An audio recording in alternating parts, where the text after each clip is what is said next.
Welcome to the Heal Your Heartbreak podcast with your host, Breakup Bestie, aka me, Kendra. Breakups are hard, but you don't have to do it alone. Each week, I will be taking you through a different topic as it relates to breaking up, healing from heartbreak, growing in your single life, dating, and getting back into happier and healthier relationships. The goal of this show is to provide support, hope, tips, and to remind you that above all, this too shall pass. Welcome, Jillian, to the Heal Your Heartbreak podcast. It is beyond an honor to have you on the show. Oh, thank you so much for having me. I'm very excited to have this conversation. You have been highly requested, and then when I told people we were recording, it was a huge response. So I know people will be really excited. I would love if you could just get started. I'm always so curious as to how people get into the space that they're passionate about. So you've been in the relationship space for a long time now, and I would just love to hear kind of what got you interested in that in the first place. Sure. Well, it's like two things. It's my history of teaching. I was a yoga teacher for many, many years, for almost 20 years. And I worked with a lot of people one-on-one. So I helped a lot of people heal pain, physical and otherwise, through their bodies. And then the transition to relationship coaching came from my own heartbreak, really. I mean, it came from going through a really upsetting divorce and the death of my mother. So,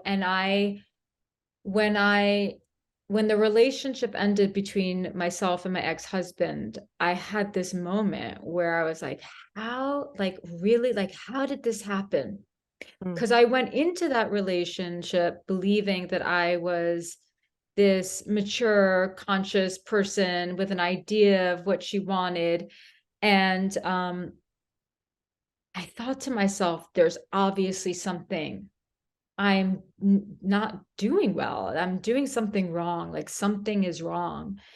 And I think that with that pain, and then the pain of losing my mom, I dove head in first into trying to understand what makes a relationship work and what actually tears it apart and those dynamics. And I became obsessed with trying to understand it. And as I started to learn more, I was like, this is now what I must teach. Because I remember my ex-husband and I went to couples therapy, and even though the person who we saw ended up being a really good therapist for me and helping me sort of navigate the very acutely terrible waters of when you first break up with someone, those traumatic waters, those very turbulent waters, we went to two different therapists who I don't think actually specialized in couples therapy, but I don't know. They've worked with a lot of couples. Who knows? But it sucked, to be very, very frank. It was not good. And I'm not supposed to be with my ex-husband. So everything worked out the way it was supposed to. But it really got me thinking, like, there is something that people are missing, that they're not understanding to make a relationship work. And something needs to be done about that. And so that became my obsession. And I know this is probably like a very grand question, but what is the biggest thing that you feel like people don't understand when it comes to how to have a healthy relationship? Well, I think the thing that people need to understand to have a healthy relationship would be accountability. Hands down. There's a few things, but that's the first thing. Stopping the blame game, being accountable for the stuff that you bring to the table, being accountable for whatever deficit you have in your self-esteem and self-love, being accountable for the dysfunctional ways that you have learned, the things that we all have these sort of like adaptive patterns. to sort of survive and to protect ourselves. And in a relationship, a lot of these adaptive patterns are actually very dysfunctional. So we have to be very accountable for that. And so it's grow up time. Like, you can't be operating like a teenager when it comes to dating and relationships. So it's accountability for our thoughts, it's accountability for the behavior, it's accountability for how the relationship is or isn't.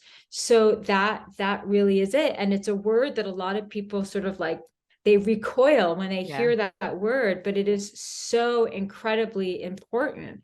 Like, if you are, let's just say, and I work with more individuals now than I do couples, but if you are in a relationship and you are looking to get third-party help. I hope you enjoyed today's show. If you loved it, I hope you'll leave a review and share with your friends. If you're not already following me on Instagram, head to @yourbreakupbestie, where I share new content almost every day. To join Healing Hearts Club, my membership community with over 5,000 women going through breakups, head to the link in the show notes. Also, don't forget to check out my online courses for more in-depth guidance on going through your healing journey.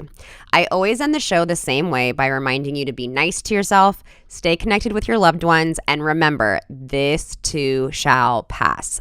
I promise.